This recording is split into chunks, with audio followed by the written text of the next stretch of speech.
So anyway, take us down this rabbit hole and let's educate the people on the clear and present danger that exists with the fact that we do not have a just justice system. Correct. The simplest way for people to understand this is that everything that's going on in this court systems that we see worldwide, it's all constructive fraud. They are not courts of law. They are legal proceedings. And the first thing you need to understand is that legal does not apply to a man or a woman. Legal applies to that which is incorporated.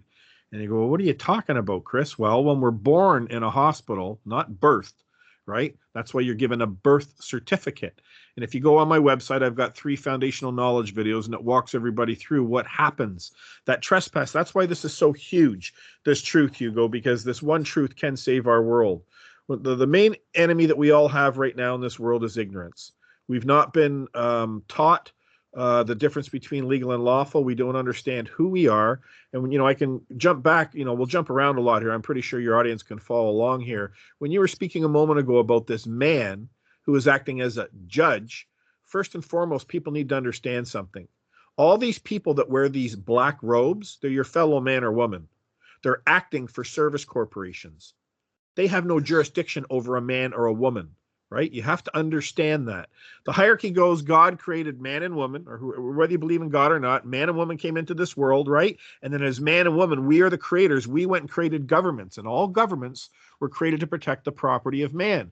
We, the people, created police, judges, courts, all these things. So when you enter these public courthouses, they do not want to see or recognize you as a man or a woman.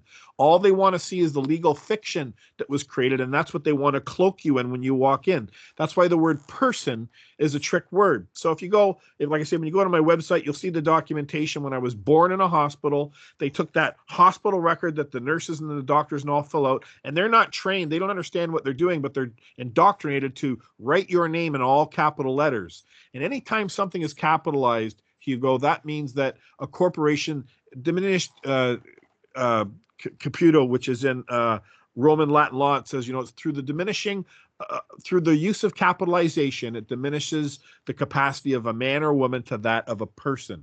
Now we can jump to the Bible. I'm not a religious guy or whatever, but I'm very spiritual. I know there's my creator out there. The most powerful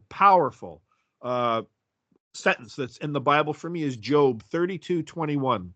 And it simply states, I pray ye not, you accept any person. See? A person is a legal construct. That's what happens when you're born in a hospital. They create a legal person. That's what the birth certificate represents. The birth certificate that I show on my website that I was given, when I was older enough to see it, my mother and father received it like 6 weeks after I was born in a hospital. Well, on the bottom of that birth certificate, it says Canadian banknote. Huh? And my name's in all capital letters. See, there you, capitis diminutio, when you recognize, as soon as you see any name that's been capitalized, it's diminished that, especially for a man or woman, you've been diminished in law to that of a legal fiction, a person. And all these legal courts are inferior courts. That means they're below the court of a man or woman. We are the highest creators in this world.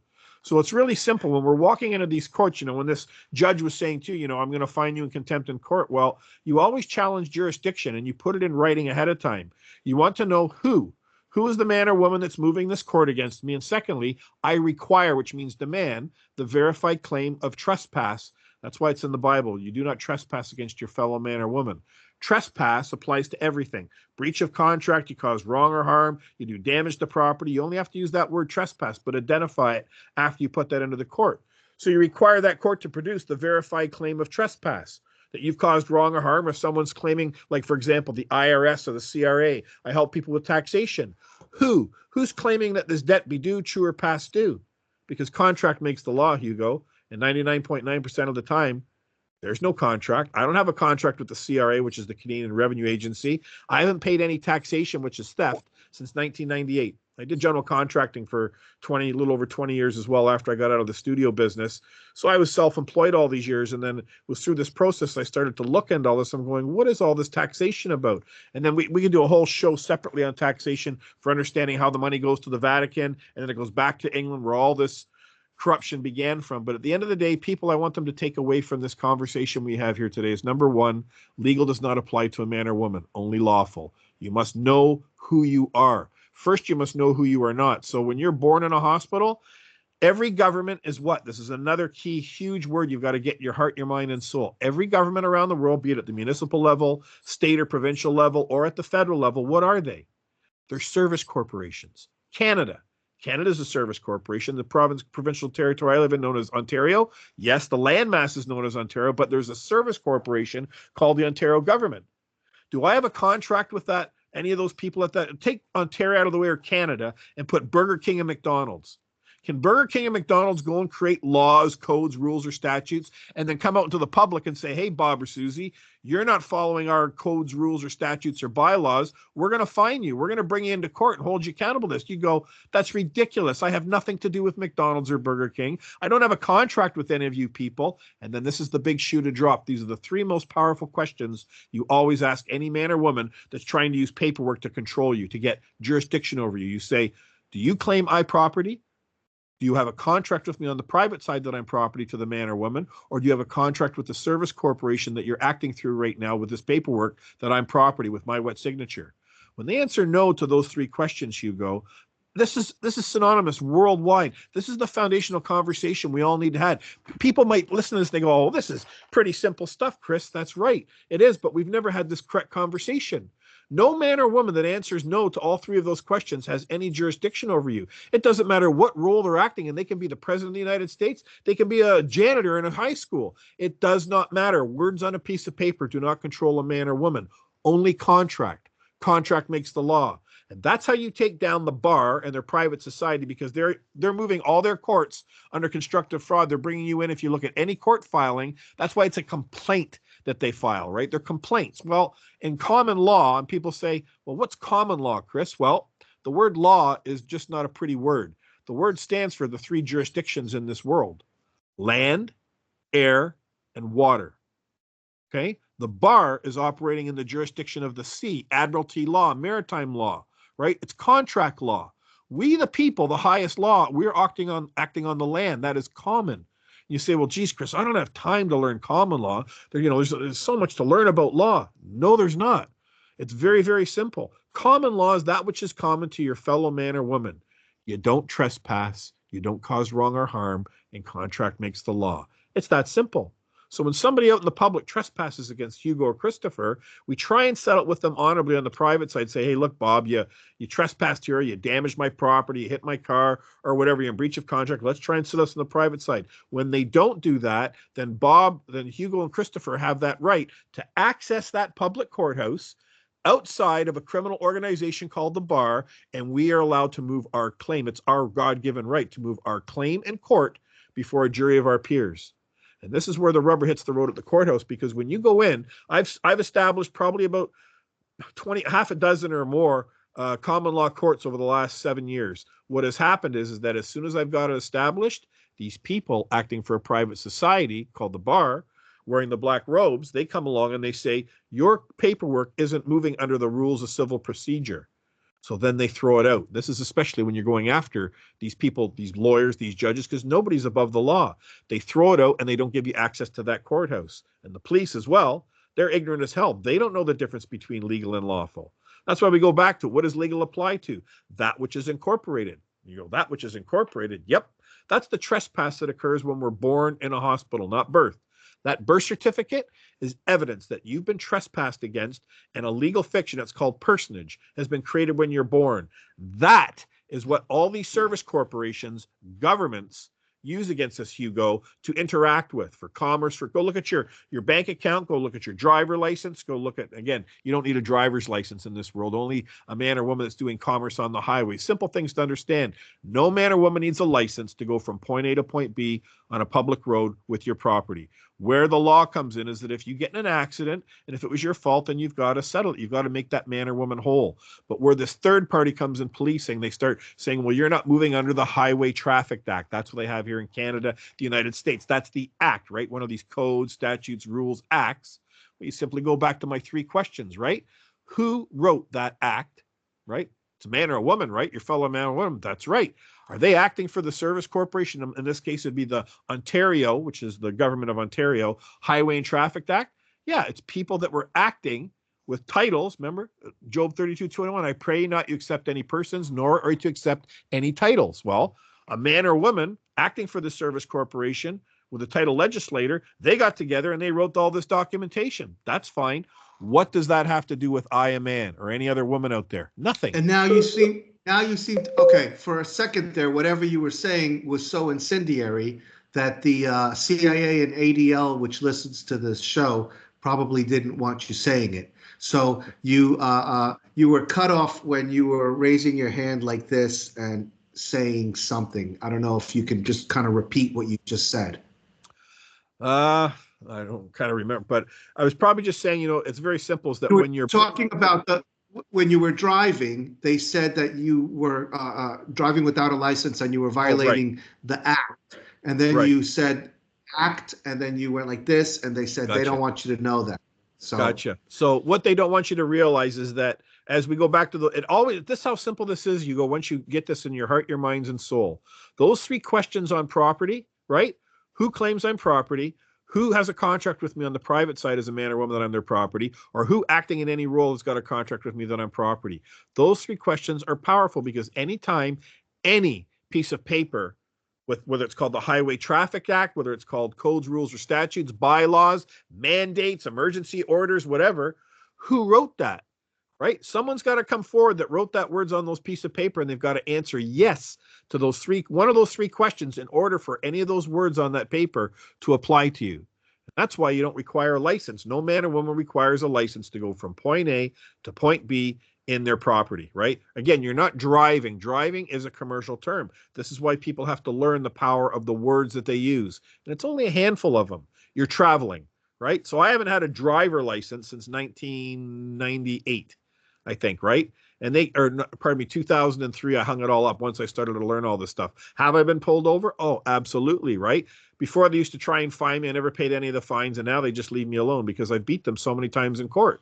I'm always making a special appearance if I go to that court. I'm always requiring them to produce the verified contract they rely upon, because there's some ticket, some guy that acting for another service corporation, police, right, at the side of the road, tried to engage in a contract with me. His ignorance of the law. He's not a lawyer. He doesn't know law. He's just carrying out government policy. Remember, I had a lot of police officers up here in Canada when this COVID-19 lie was going through. There was a liar named Rocco Galante, and he was working on behalf of all the police.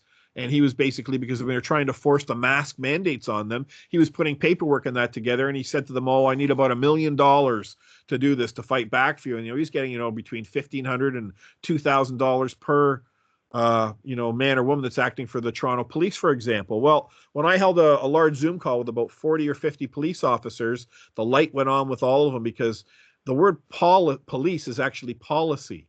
Right? That's what it stands for. And then they never were taught, well, why do we always write people's names in capital letters on the ticket? See, that's that corporation that was created.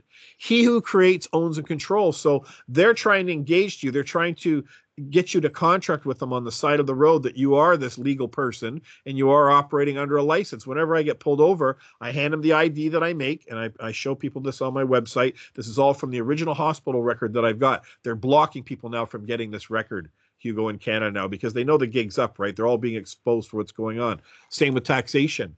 So when I get a ticket, I just simply hand them my correct ID that's notarized, and it says, "Good day." It says, "Just for the record, I'm not operating under a license at this time."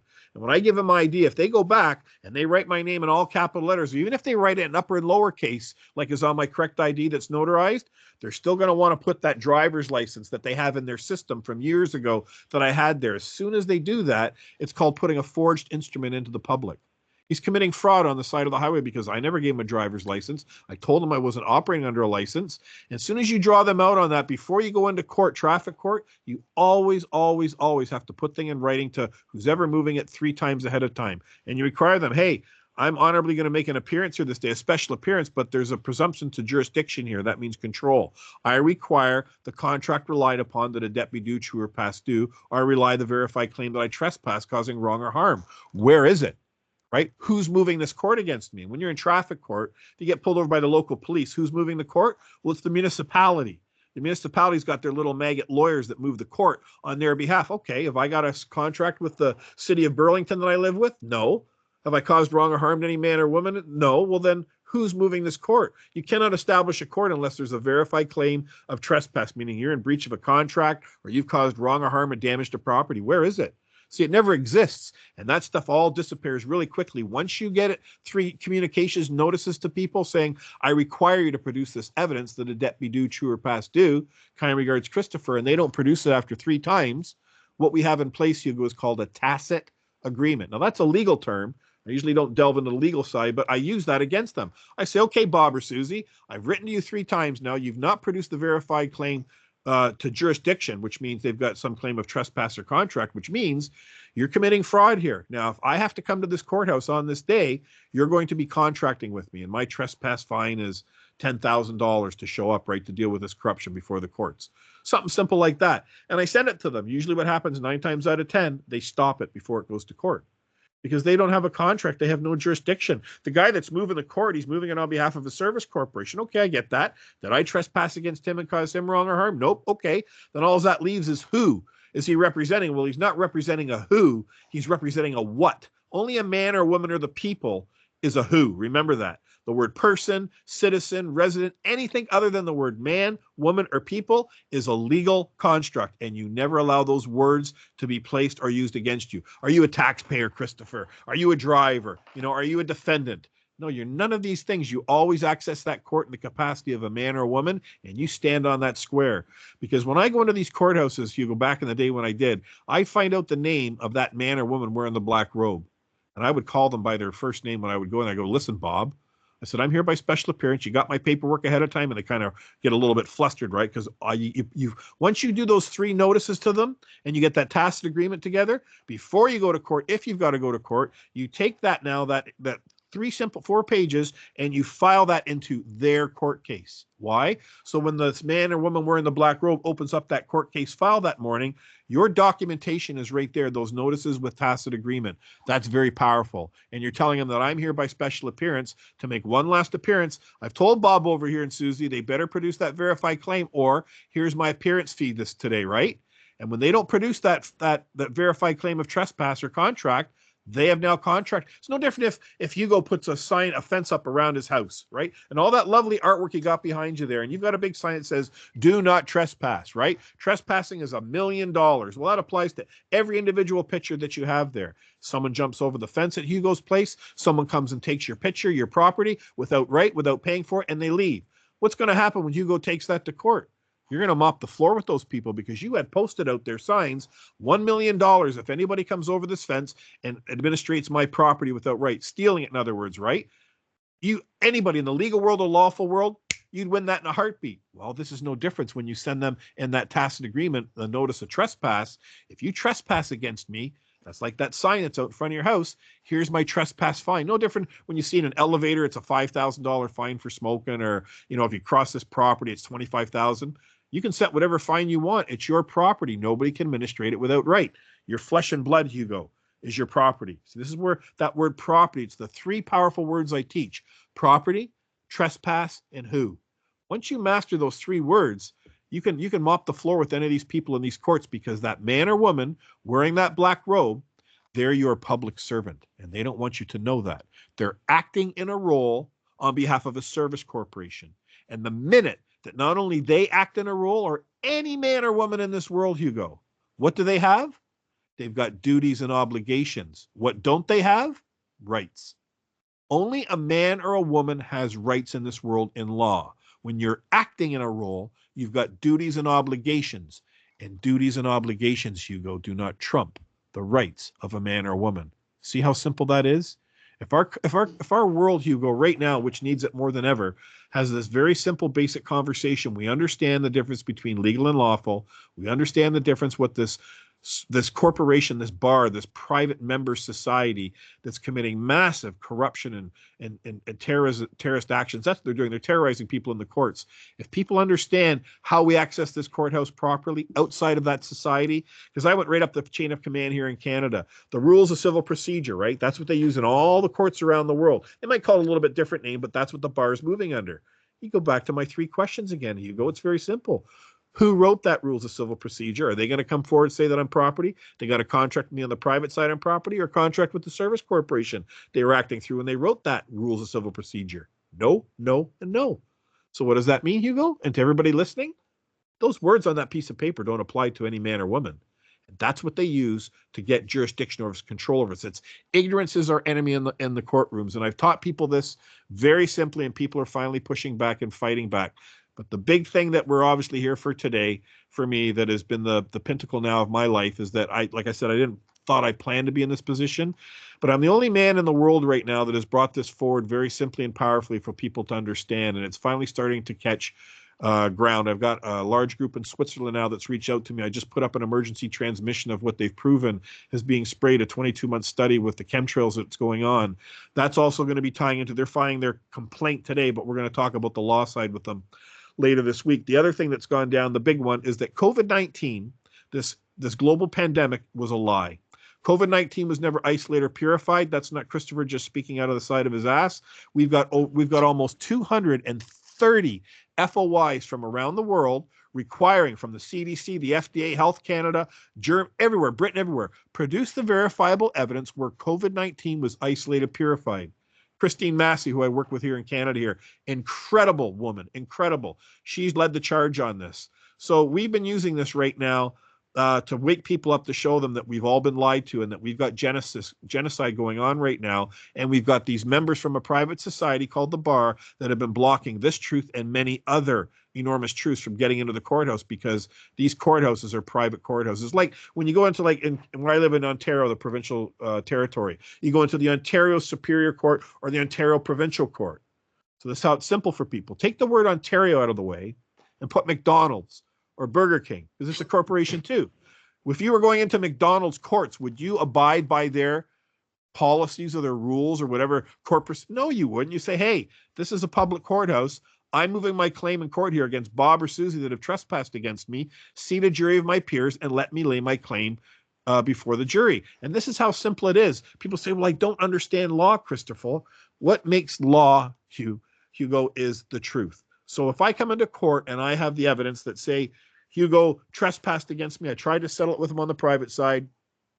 Here's a picture of him smashing into my car or whatever, something like that, right? I present that evidence, and then you've got your time now to produce the evidence counter to my claim. Well, when that jury sees that my claim is sound and it be true, and they put the verdict down that my claim be true and that I'm to be fairly and justly compensated now, that truth makes the law. Truth always makes the law in the court. You don't have to look for something on a piece of paper that says, oh, this is the law here. No, no, no. The law is if you trespass against a man or woman, you're going to be held accountable if you don't make them right. And it is that simple. See, once we get this bar out of the way and these maggots, I've had so many of these people wearing the black robes run from the bench. It's not funny. Why? Because they can't get jurisdiction over me, right? And that's what I wish, nothing more for my fellow man or woman. This bar is a criminal organization. It must be liquidated worldwide. We must restore all our, Switzerland isn't a common law country. I don't believe Georgia, where you are, is a common law country either, but the common law countries that still remain in this world, they are truly the law of the land for man. And that's why in North America, there's a huge uprising that's coming out now in England, in United States, in Canada, in Ireland and Scotland, around the world. People that have these common law countries are finally recognizing this massive corruption that's going on, and we all see the way to change it, because there's great people, Hugo, that are in law enforcement. There really are, but their ignorance is unacceptable right now. Can you imagine a guy walking around with a gun? He doesn't understand the difference between legal and lawful, right? And he's being told what he has to do. That's why they've been militarized, all these police around the world. They're not protecting and serving the people. They're protecting and serving the corporations in which they're all acting for. So this is what we're faced at right now. My focus in this world is I'm bringing it to the forefront that COVID-19 was a lie. It goes synonymous with the biggest trespass that's ever occurred against all of us in this world is when we're born. When that legal person is created unbeknownst to us, then that legal person is what's used to control us, unbeknownst to us, by the service corporations, government that created it.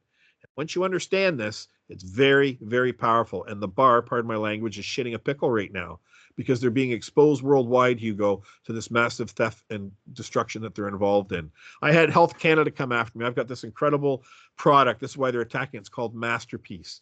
And I'll give the link for everybody, if people, they can order it from anywhere around the world. This is incredible timing for you, because we're actually bringing out the 120-day study. The second one, I'm releasing the data on Thursday this week. I'm doing the interview on Wednesday, and it is off the charts. This is a natural product. It's zeolite. Cliniptia and marine plasma, only those two elements. But then how it's been smashed down in vortex into a nano size, it goes into our bodies and it removes all forever chemicals. This is your plastics, heavy metals that have been in our body for a very long time, all naturally, powerfully, everything from arsenic, aluminum, mercury, but the big one is graphene oxide. And I don't know how much your listeners are aware of graphene oxide that's been sprayed all over the world. It's been put in these injections, right? This is what they're using to get control of our bodies. This is the thing that's going up. People don't realize, the wireless area network means it's that they've been using our bodies as wireless area networks. They're using our bodies as a through port for connectivity for wireless. And you can find all this. There's a great woman in the United States called Sabrina Wallace. She's drilled down it. She's laid out showing everybody what Cisco and all these big tech companies have been rolling out. People don't understand that, right? And that's what I'm saying. Wideband, wireless area body network, WABN. I never thought of that. The B body, that's what they've been using. So this is why when the injections and this is a conspiracy theory, this is why the injections that people have been given, that's why you should never take a vaccine ever. What's in these injections is graphene oxide, and this is what's used for them to connect to our bodies and support all these structures that are being formed in our body. Look up Dr. David Nixon out of Australia. He's done an incredible job drilling down, showing you what's developing in these vaccines when they leave them on the counter once they become room temperature. And this is all this massive clotting and people dying. That's why we're seeing all these sports people dying. One of the, on my website, on BitChute, one of the top videos, I can't say his name correctly. He had a team of 10 people. They got like $15 million through this research many, many years ago. He was the first one to uncover that in these injections, they had like these little like razor blades, the simplest way to explain it. And he says, and once your heart rate goes up and the blood is really pumping through your body, it's going around and it's slicing all your arteries. This is why we're seeing all these sports figures dying on the fields worldwide, right? So it's a huge thing that we've got going on here. It's genocide.